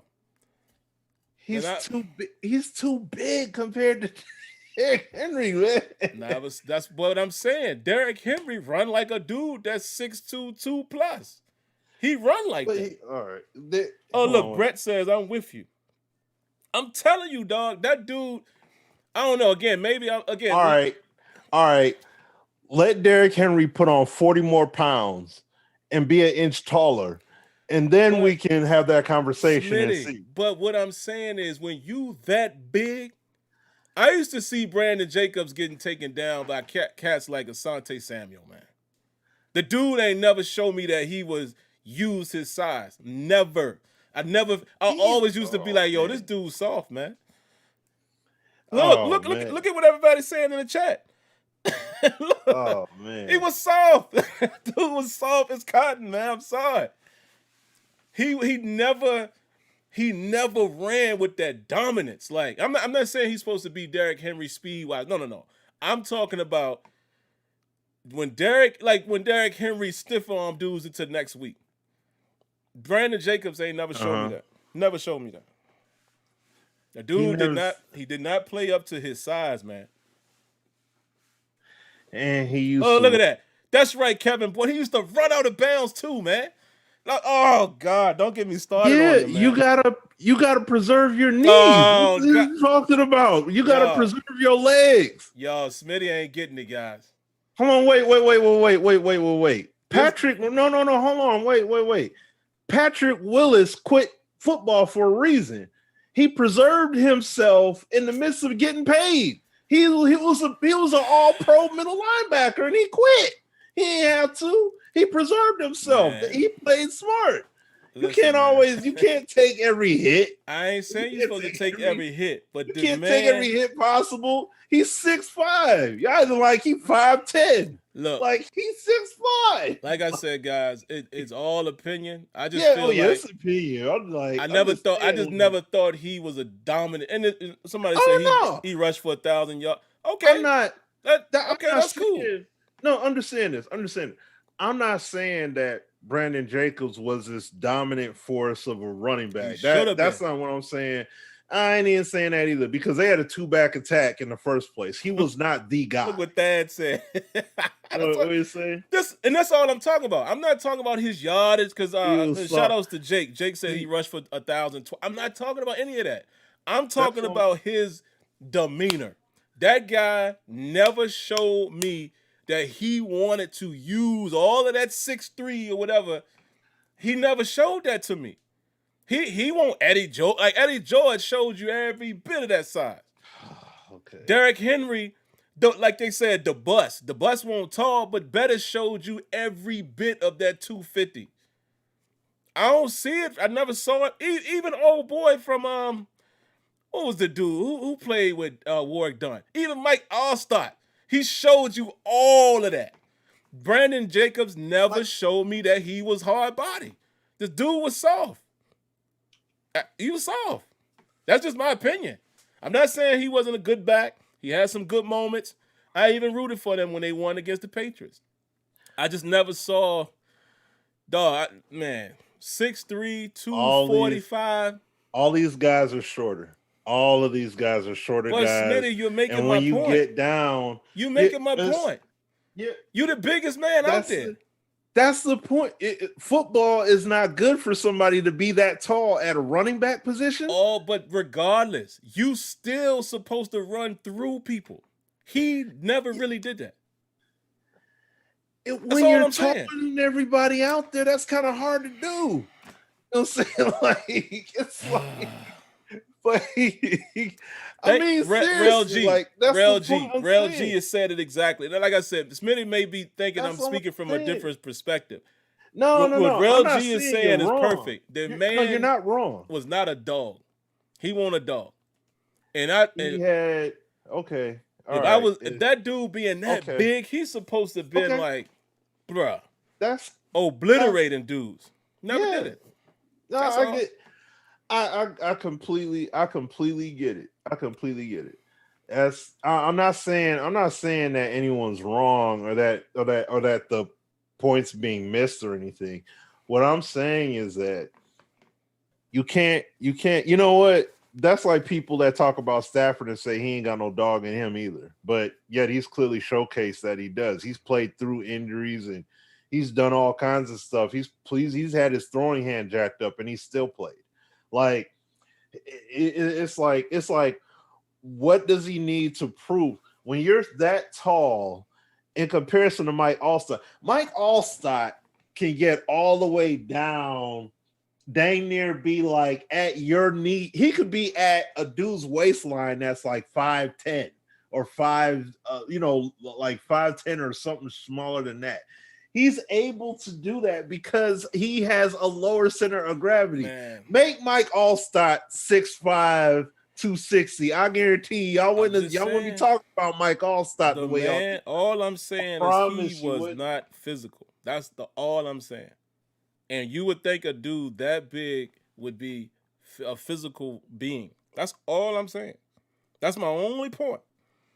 He was not physical. And I was like, how are you not a physical guy? I'm not saying take every hit. He is physical. No, I never saw it. He was physical. It's the problem with, okay, if you're that tall, it's going to be extremely hard for you to get down and truck everybody that's smaller than you. These dudes can get lower than you can. They naturally are going to be able to get down lower before you are. Oh, they're going to be able to do. So I mean, how am I supposed? I'm 6'5", 6'4", 260 some odd pounds. How am I supposed to unleash the dog when everybody can get lower than me dang near before I can? That doesn't make me soft. That's just reality. So what? He's supposed to make his knee. He didn't get 6'5", 264 in the kneecaps. You know what I'm saying? So it's like, when dudes chop his legs, that's it. Well, what's he supposed to do? Man, he's too tall. I'm just talking about his demeanor. That man never played like a physical being. That's all I'm saying. All of it. I understand when you're taller, daughter. I get all of that. That has nothing to do with what I'm saying. I'm talking about his demeanor. He never played. Right. He never showed me that he was. Look, I'm bigger than everybody out here. Y'all gonna have to bring the whole house to take me down. He never had that. He didn't play with that edge. But see, that's the problem with okay, you had the bus. 5'10", 5'11". If he was 6'3", 6'4", he wouldn't have been the bus. That bus would have been broke down a long time ago because he would not have been able to do that much because he'd be too tall. He'd be trying to truck dudes. Dudes would be able to chop him down easy because he's too tall. And like that's all I'm saying. That's all I'm saying. That height part, it makes a big deal. It matters a lot. So when you say, I get what you're saying. I'm not saying you're wrong, Sim. Like I'm not saying you're wrong. I don't like him. Or anyone in the chat. I'm not saying anybody's wrong. I didn't like him. You said what? That's all I'm gonna say. We can move past him. He was a bum. Sorry, I did not. I didn't think he was bad. What was that dude? I'm trying to think of that big. Even though he ain't last long. Like I get that you want to preserve. I just like to see. I gotta see edge from my football players, man. That's all I'm saying. I need to see edge. Okay. See, you know what ends up happening. You know what happens with edge when you have a guy that's playing out of position like that, they end up getting injured. Then we're gonna say, oh well, at least he gave it his all because he threw his body on the line and all that. Like, nah, that's dumb. I'm not saying that, Smitty. I'm talking. I think that everybody who agreed, and it ain't about that, but I think they know. I'm talking about pure demeanor. I'm not saying that you're supposed to take every shot. No, the dude never showed me. I never got that from him. Any time. Like, I never got it from him. He tiptoed. And I didn't understand that. He just didn't. I don't know. Of course you can't get down as low. I'm just saying, man, he never. I don't know. But let's move on past him. We spent too much time I could not stand Brandon Jacobs, man. And you're right. Maybe he was smarter because he played longer than some of them dudes. Like, man, look at poor Earl Campbell these days. But Yeah, that dude was soft, man. But what we got next, man? Let's talk about what we have. Oh shit, man. Oh, no, the Gamers Blues. Yeah. And I'll say one quick thing on it's that. fun, man. And I want Smitty to kick it off. But I'll say one quick part about it. I have come to realize, man, and I've been saying this for a couple years now. I don't know if gamers really know what they want. Especially when it comes to simulation sports or sports games, period. And speaking of that, sidebar, I want to know in the chat, and maybe Smitty can expound on it too, how everybody's next-gen experience has been, just period. Not just sports games, but for everybody who has a PS5 or Xbox Series X or S, how have you enjoyed next-gen gaming so far? My enjoyment right now, like just the awe moments, have come from Spider-Man. Like, I never played for whatever reason. I don't know why. So I know people going to say, what? I had never played the regular Spider-Man on PS4. Never did. I don't know how I missed it. So when I got Miles Morales, I remember tweeting, saying, hey, man, should I get the upgrade and just get the, pay the 20 extra? And everybody was like, yes. I mean, it was not one person said no. And I was like, oh, okay, my bad. I missed out. I'm still playing that. Probably about 60, 70% through. And I put Miles Morales down because I was like, because everybody was saying, nah, play this because Miles has crept up into this story. So now it was like, when you get back to Miles Morales, just kind of just do it in order. And I'm like, between that and Miles Morales, I'm enjoying what this PS5 is offering. Not saying that I'm not having a good time with the sports games. But anyway, let me get back to the point. It's like, and Smitty's going to tell y'all where we're going with this, but I see so much. First of all, everyone that goes back and plays these extremely old games, great. But let's face it. Let's talk about the real elephant in the room. We all want competition for Madden. We'd love for 2K to be able to make a football game. Given the fact that the game I'm playing right here beside me right now, all that they have in NBA 2K, which is funny because Smitty about to talk about that. I would love to see this in a football game. The detail, the My League, all of this. The 2021 version of 2K5. Wow. What could that be? But when we go back sometimes and we play games like 2K5, they're so old that it's missing stuff still, right? Obviously. And it's like, I see too many times, and again, this is, perfectly fine. I'm not trying to knock anybody, but I see too many times where people will say, this, I'd rather do this. Okay, that's great. But I remember even back then, I wanted the next year's game to do certain things. And then the next year's game. And then the next year's game, because it still didn't have, think about it, them games don't even have real physics. How funny is that? Like, and the only reason why I say that is even in Madden, is as frustrating as Madden can be at times, you still get some in tackling. You still end up getting some more dynamic outcomes at times in tackling that you don't. And it's like you play 2K8 long enough, you see the same instances and over and over, and it's like,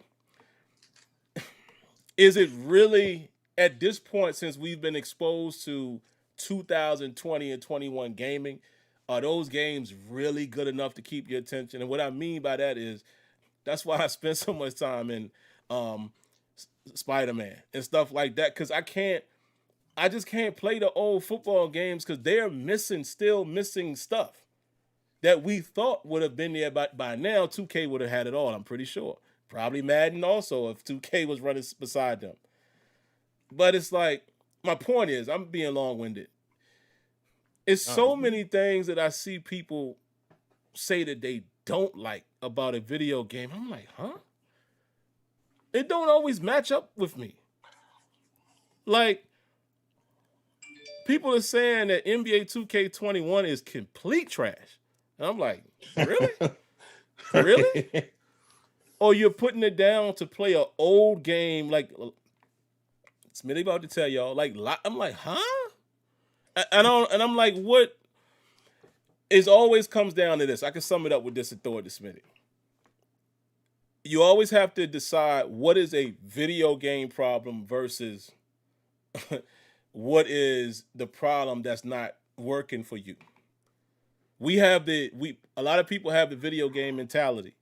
You want everything to work. That's a fact. Let's not deny that. Most people in your mind, you're like, man, why he didn't cover him? Man, why he didn't catch that? Man, why he didn't get that pick? Why he didn't get that steal? Why did he miss that jumper? And it's like, we never really factor in, well, I mean, everything ain't gonna work. So the way me and Smitty critique games is we look at what is a foundational problem in the game. Like, for instance, everyone says the pick and roll defense is horrible in 2K21. That's a fundamental problem. That ain't got nothing to do with the player. That's something that you could say, hey man, y'all gotta fix this. But if it was perfect and your guy still didn't cover the guy, you still be complaining. That's so I'm like, I see so much of the it's and weird, it happens in the league. It happens in the league. Yeah, it's man. I'm gonna be honest with y'all, man. As much as I get on Madden, and listen, this is not an endorsement to say that, oh, Madden, dog. When you watch Steelers fans, some of them games we watch and some of that film I showed on Tuesday, it look a lot like Madden, boy. Blown cup, and it's like, dang. So it's kind of like, well, that's not really the conversation we're having, but it's Smitty will tell you where we're going with this. I just always wonder, are gamers ever going to get the game that they think is the great game? Because nobody ever accepts that at some point they are still video games. It can't do everything perfect. It's just not going to happen. Right. So, but explain to them where you're going with it, Smitty, man. I didn't mean to be so long there. It's just once you start talking. That adds context, because that actually leads into what something that I'm going to add on to it. Starting off with, at least. Last night, matter of fact, I had a video that was recommended to me, and I was watching, and they were talking about sports arcade games, like best basketball arcade games, and it is just arcade games, whether they were on a console. Mainly they were arcade ports. Mm-hmm. And I'm like, yo, some of these games I never even played before, never heard of any of that. And I downloaded the MAME emulator yesterday, and then a little bit earlier on today, I put some of these games on there. Some of them, are familiar with, NBA Jam, but the arcade NBA Jam. Oh man, you know what I'm saying? That was my joint. Yeah, so like I put NBA Jam on there, Run and Gun. Yo, put on there, Run and Gun. Running gun. I gotta pause the game on that one. You know what I'm saying? Run y'all and Gun. Didn't come up to that, y'all ain't live. Bruh, Run and Gun. We thought that was one of the best basketball games on earth. Now, if you think NBA Live was lit back then, man, when you went to the arcade and they had that Run and Gun, that was ball right there. Wow, man. Run and Gun, dude. And the thing is, they had part 1 and 2 chilling up there. I was like, oh yeah, I gotta get both of those. And I put them boys on and I played for a little bit, and it's just like, what's funny is that you could throw alley-oops and you could block them. You could block the oops. Like, dude could catch it, try to throw it in. You could block.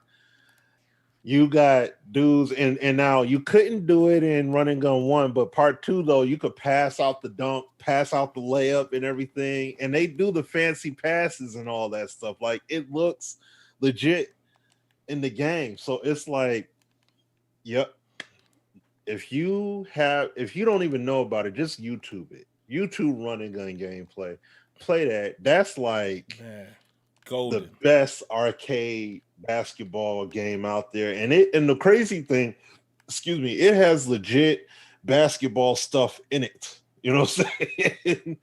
For a game that came out in what 90? Well, the first one came out in 93, and part 2 came out in 96. So yeah, but anyways, well, I was bringing up that point because in run and gun, you have to control your defenders. They're not going to play defense for you. They're not going to steal the ball for you. They'll run around the court and stuff like that, but you have to make the plays yourself. And like how folk get upset and angry, like what Sim was just saying. Man, they ain't do this, and they ain't do that, and they ain't do that. But they put the onus on you. Now they made the gameplay simple enough. Yeah. You get one button is a steal, and the other button is a block/rebound. Go down the other end. This is a shoot. This is a pass. You're in this area of the. If you get toward the paint, you'll go up for the dunk. You know what I'm saying? Everybody can make plays. You know what I mean? So they made it simple enough. But they didn't do all the work for you. There was still an amount of work that you had to do in order for everything to flow the way you wanted it to. And that's an arcade game we're talking about. So when you look at these sim games, guess what? There's levels of work that you have to input, you have to do. Okay? So when people say, like what Sim said, I find that laughable. I'm like, do y'all see what y'all playing as y'all making these statements? Like garbage. I'm like, y'all like I don't see how y'all could be saying that right now. Like with the way these games play, man, this is some junk right here, man. Man, I'd rather okay, all right. But listen, this is a point. Now, Shakedown, shout out to our brother Shakedown. He did a video on it the other day. And shout out to my man Obi Watson in the chat because he put me up on this first. And then I saw Shakedown do a video on it.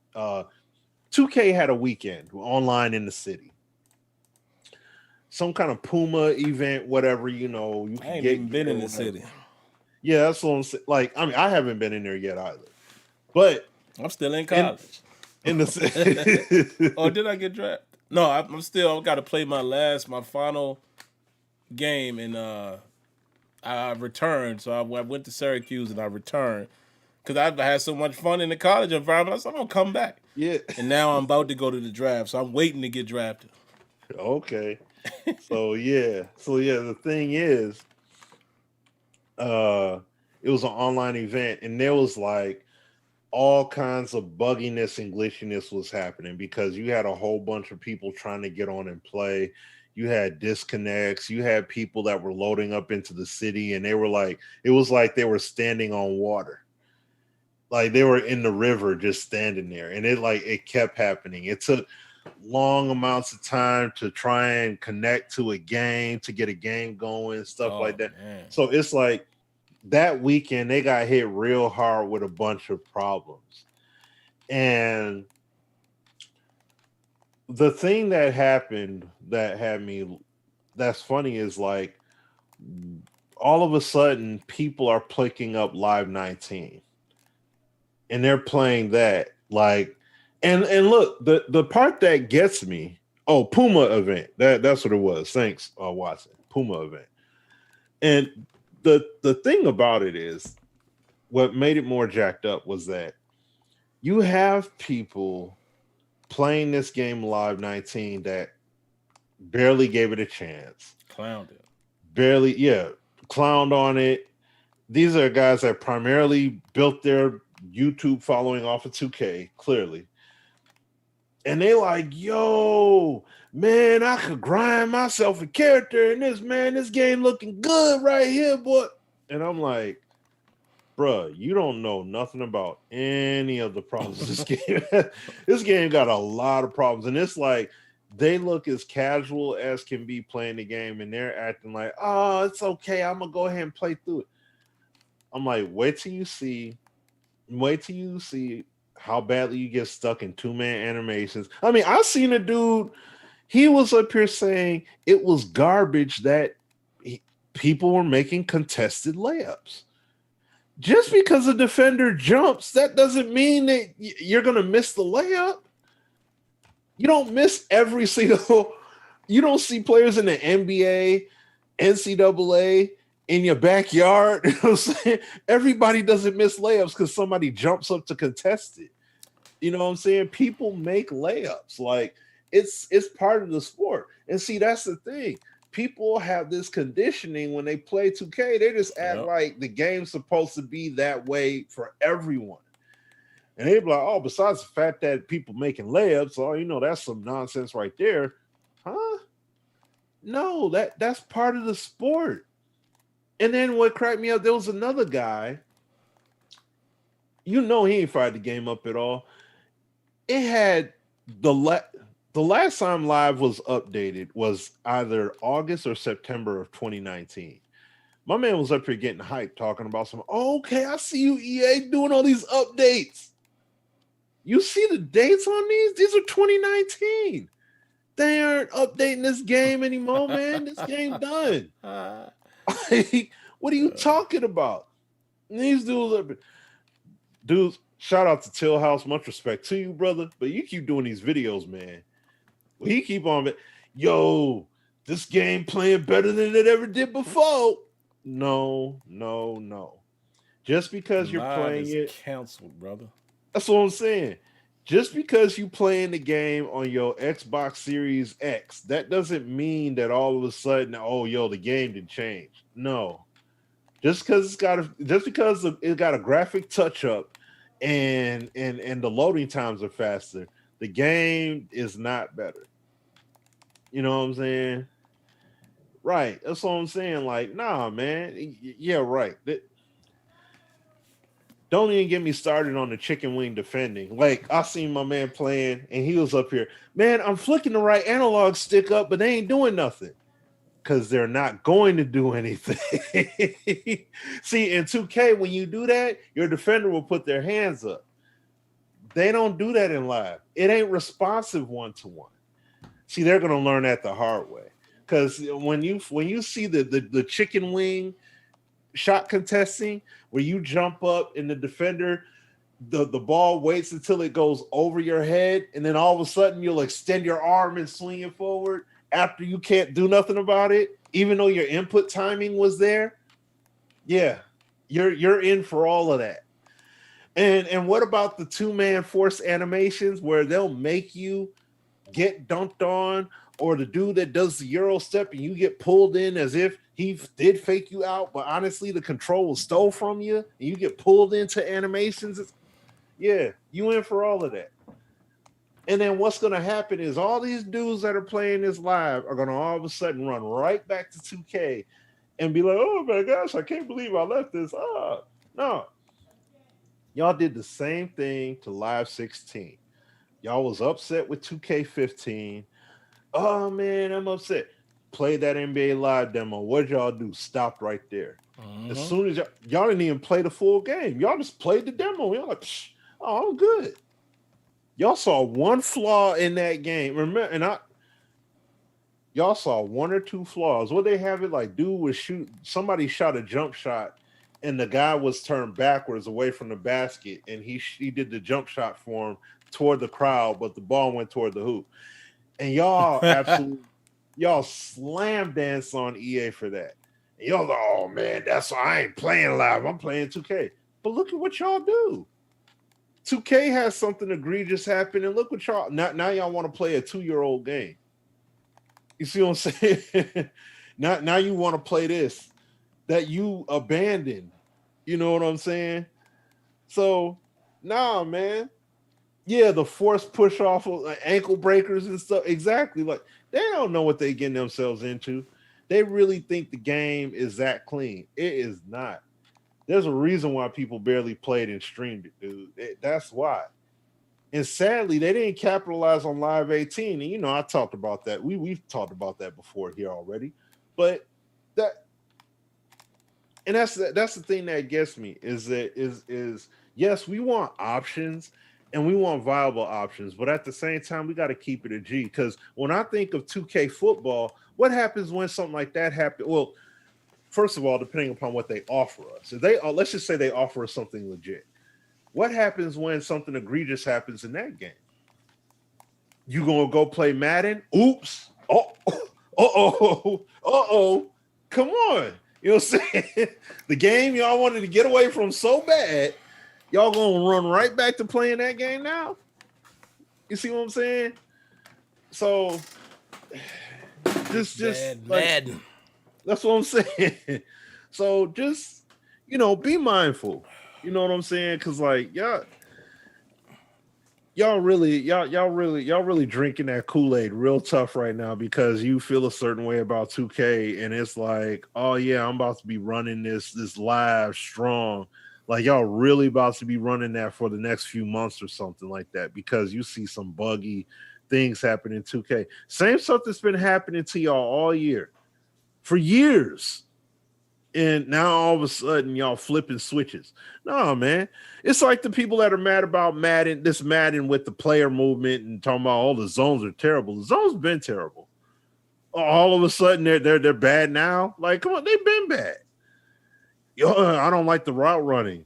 Shoot, I love the route running. Like, it's like y'all All got the problems. stuff they don't like. That's what I'm saying. I'm like, we can't win. Man, I'm telling you guys, it's getting to that point where I don't know, man. Like y'all ruining it. Yeah, that's the whole thing. Y'all ruining these good games. I'm like, I don't understand. What do you want to play? What do you want to play? And see, that's the thing, Sim. They want these games to be like Run and Gun, Pigskin, and Arc Rivals and everything. They want it to be like that. That You know was what my I'm saying? game right there. Yeah. That was my game there. Man. You know what I'm saying? These were fun. They were fun. And that's the thing. These games were fun. But they were fun in that line that they were in. They were in that arena on purpose, not to be the sim game. You know what I mean? It's not supposed to be the super duper ultra authentic product. You know what I mean? That's the point. 2K is giving us all of that stuff. And the problem is they're trying to cater to all these lanes. And it's too much. That's why stuff keeps coming out compromised and not functioning the way it needs to. Like franchise mode was in a bad spot on what was it, on last gen? I think it was. People were losing their franchise saves and stuff was being corrupted and things weren't working right. Like various functionalities within franchise mode weren't working right in 2K. So, the problems are happening far and wide across this game and everything. And I mean, that's going to happen every year because these devs don't have enough time to make the game complete as it should. Mm-hmm. So that's just part of the territory. But there's no way you're going to see me sit up here and play this game and act like, oh my gosh, I can't stand it. Like, no, like I get the online frustrations. I give you that. But what's crazy is just that these devs need to go ahead and just give the experience that they want to make and call it a day. Real talk. If people want to play it, cool. If people don't want to play it, then fine. But more than likely they will. They'll just have to adapt. That's it. So, but no, that's really the key. That's the key thing I had to say about that. But just to say this real quick, before we get off this, because I know we got to get off the show here. I just want to say this real quick point. This was the other topic, the other part of the topic that we have, and I want to say this. 2K, I mean not 2K, I'm sorry. 2K is part of it, but if you guys didn't see it, and once again, shout out to my man Obi Watson, because I saw this on Twitter too, but we talked about it. Yeah, I saw it on Twitter. Yeah, but Ubisoft or Massive, excuse me, for those that don't know who Massive is, Massive, I mean it's a Ubisoft Massive thing anyway, but Massive are the company. They're the company that made the Division 1 and 2. Now they are getting ready to make an open world Star Wars game. Now, and Lucasfilm Games or Lucas Arts Games? I think that's the studio. They announced it, and Ubisoft announced it, as well as Massive on Twitter.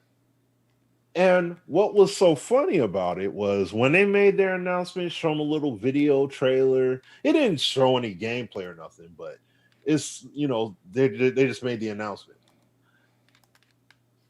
EA with the quickness. Oh, wait a minute. Hold on. We still got games coming now. And they shown like a list of like 4 or 5 games or whatever that they got that they're going to be working on.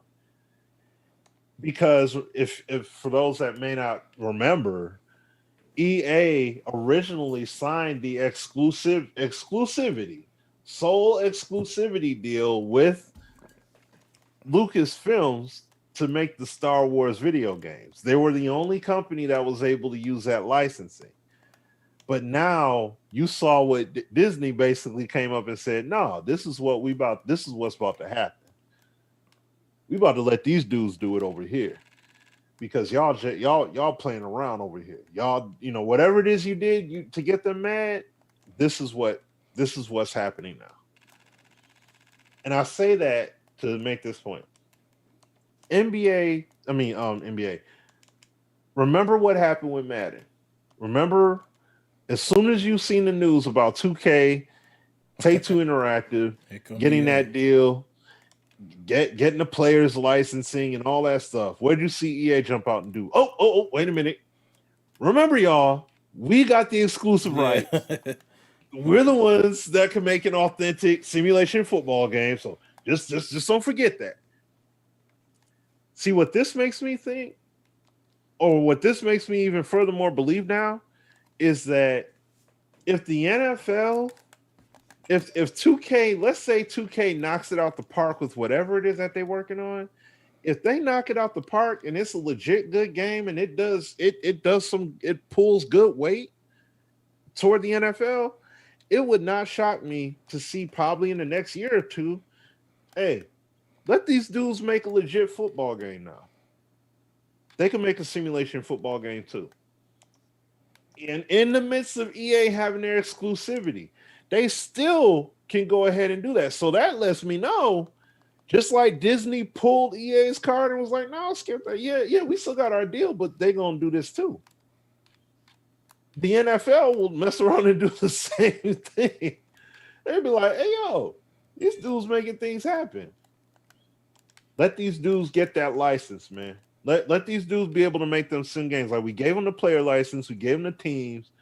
Let's give these dudes an opportunity and make a legit football title. Let's see what happens from there. I want to see what happens on the open market. You see what I'm saying? Yep.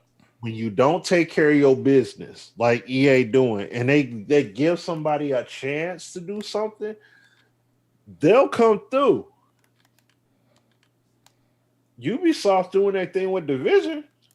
If they mess around and make an open world game like that, Star Wars, and it hits and everything, that's nothing but loot.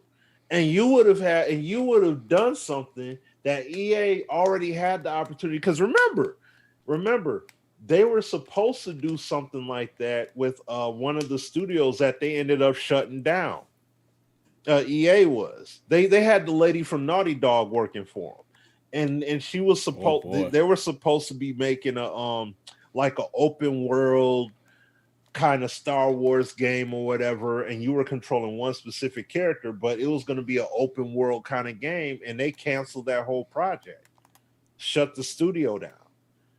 See, so it's like Disney's peeping all of that, and then on top of that, your faux pas with the Battlefront situation, what happened there with that Battlefront 2. So you got all that going. It's like, whoa, hold on. Nah, man, y'all ducks ain't in a row. Guess what? Let 2K come through and make some good money on this quote unquote not simulation title. Guess what? Don't be surprised if freaking NFL, because they'll mess around and be like, what y'all numbers looking like on that NBA 2K? Oh, really? Oh, on the sim tip, that's how y'all looking? And y'all did that with this? Yeah, go ahead and open that thing up, man. Let these dudes in. I want to see a simulation. I want to see them squab it out because they doing it over there with that. I want to see they gonna do over here. Watch them dudes have a franchise mode. Watch them dudes have a my team, whatever, and watch them have individuality off rip that EA never had before. And it's watch all that superpower, supercharged arcadey hits and everything Madden got. Yeah, I promise you, 2K will make them change that fast. And they will have to get in line. They'll have to get that stuff together because guess what? Just like they did with the My League, with the 2K League stuff, they'll mess around and do the same thing with Madden, with the football game. Man, that'd be crazy. You know what I'm saying? Yeah. They'll mess around and set something up legit where it's like, oh, EA did what to y'all? Oh, yeah. This is what we doing. Y'all got a salary. Y'all got health care. Y'all got this. Y'all got that. Y'all got all. Oh, we made sure we got y'all covered. The league, a franchise, 32 players. Yup. Whoa. You know what I'm saying? Like, whoa. And they could even branch out and have multiple. You could have. Well, I don't know how they would do it, but you could have multiple seasons running. Like, oh man, that'd be crazy. Yeah. So all I'm saying, like, you got to take care of your business. And I mean, Sim and I have been saying this for Azure too. We've been saying it for a mighty long time.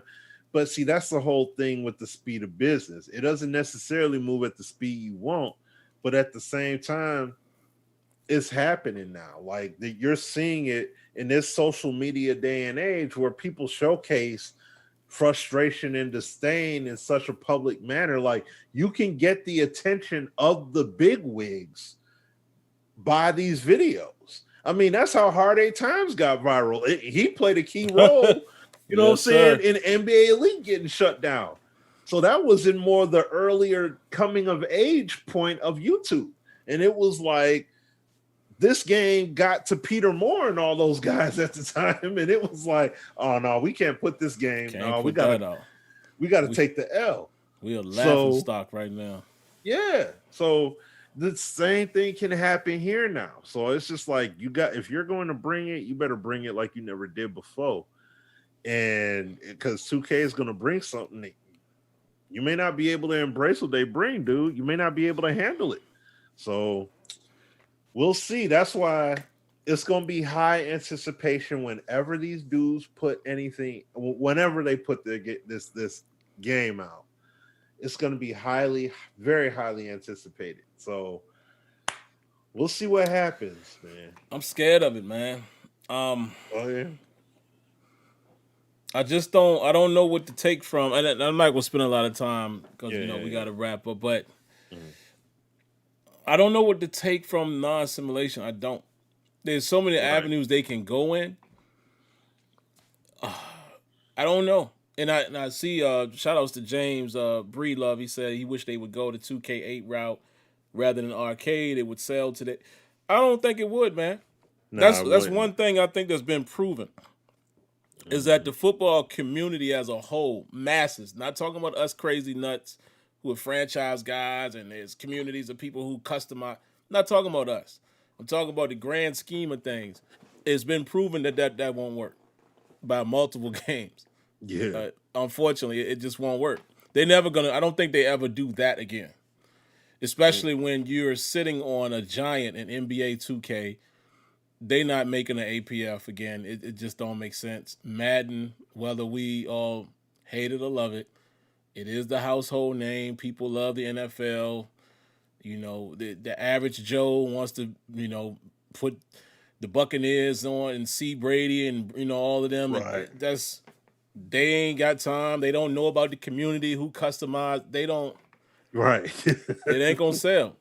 And that's also the reason why this scares me as far as what they're going to do, because I think they're going to be further away from a 2K8 style playing game than we all want it to be, because the NFL making that distinction that is not them. The NFL saying it.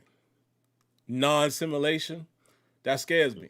2K saying it, that scares me. EA running out there and saying, hey, by the way, don't really scare me because that's just a competition thing. But the fact that the NFL has made that known, I don't know what to expect. And funny story, man, my little son, got him a Switch for Christmas or whatever, and over the weekend he wanted to spend some of his Christmas money. He got some gift cards. He went and bought a Switch game from Target. He ended up buying what's the WWE? What is it? What's it called? Battlegrounds or whatever. Oh yeah. Yep. Because he wanted to play, but I've been playing that during the week, just kind of like, it's making me feel like that's the direction it's gonna go, man. Yes. You know what I mean? And with that and seeing how they took over NBA Playground, it just makes me feel like that's what we're gonna get. Now, gameplay wise, again, if you play the wrestling joint, there's these big bulky characters. I played with Sting and all of that. They still wrestling. They still doing suplex and all that stuff. But that's the kind of game it is. So even if they knock it out the park, quote unquote, in gameplay, how many people really gonna keep playing that? And it's just, but I want to say this before we go. I agree with Smitty though. I do believe there's a small opportunity here. I don't know if it is a real opportunity, only because I don't trust the NFL to want to open it up. I kind of feel like their relationship with EA, you know what I mean? Like it's gonna take something groundbreaking, maybe more bad press. And they had a tournament tonight, I think. More of that on the big stage for the NFL to say, "Ooh, that looks bad." Maybe then they will say, "Let's see what 2K could do with this product." They did good way, way back in the day for us. You know what I mean? So hopefully, one or two things happens. Whatever game 2K puts out, whether it's arcade or not, it makes Madden, the EA people realize, wait, this is getting a little bit of attention. We're gonna have to do something because we don't want to take any sales away from us. And they open the wallets and let the game be great. Or 2K will get an opportunity to make a simulation product. Those are the two things that I hope come out of this 2K simulation type situation. But again, guys, I don't want to end on a bad note, but you have to understand, why would the NFL have another company able to make a game with their shield, able to make a game with their players, and it be direct competition to Madden, and you're calling it non-simulation? That makes no sense. It makes no sense for them to do that. If that was the case, it would just be two games. You see what I'm saying? So I really think 2K is not going to be able to go but so far with what they present, because it has to have that arcade feel. So we'll see. Yeah. We shall see. You folks who've asked about the Haskins pickup, I talked about it a little earlier. I'll go deeper into that, man, on Terrible Towel Tuesday. This ain't really the show for that, but I will give you my full thoughts on that show as far as Dwayne Haskins signing a 1-year deal with the Pittsburgh Steelers. Other than that, guys, it is time to get out of here. Yeah. My home is quiet, so that means that my son and wife are waiting for me. When it's quiet like that, they always all the way upstairs. Like I live in a 3-level home. When that's the case, I need to go see what's going on. But anyway, we appreciate you guys, man. We're happy to get back. It's always fun, even when we don't have any real stuff to talk about. Anything else you want to say, Smitty, before we go? Nah, just like you said, man, appreciate everybody coming through, hanging out with us. Appreciate the donation, from Brett Lee. That was huge. Like always, we appreciate you. Appreciate all of y'all. But y'all just stay safe out there. Wear your masks if you got to be out there, and your gloves if need be. And man. We'll see you guys next week. And matter of fact, maybe we'll do that next week. We'll bring callers in. Like we'll set we it keep up saying top. it. Yeah, we got to. I mean, Yeah, we got to we do really it. don't be having topics like that. So it's Nope. like we just need to put it up top. Like, yo, if y'all want to talk about something about Madden or Straight whatever, call-in show. yeah, just If call nobody in. called, then we'll get off the, Yeah, get then off we'll the just show. jump off. Yes. Yep.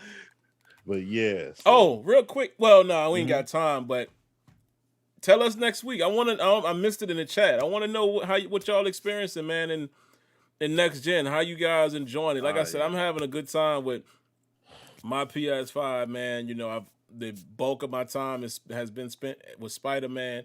Can't wait to finally finish that, and then I can jump to Miles Morales and finish that. And I've been playing 2K, and you know, I play Madden here and there. I don't play in the league anymore, so y'all might start seeing a few videos come out from me here and there. I've been thinking about doing something just to kind of keep the Steeler crowd engaged as far as franchise, but even with feedback videos, I might start sprinkling a few more out there because I think Smitty will agree with this too. It's not, when you really break Madden down to the very last compound, it's not as bad as people say, and it's not as good as people say. Like, there's stuff, I got videos ready to go now that I just haven't recorded. Madden sometimes is like Dr. Heckle and Mr. Hot. It's like, or Jekyll, Mr. Hot. I'm saying their names wrong, but y'all know what I'm talking about. Yeah. It's like, I see plays and I'm like, look at this. No two-man anime. I mean,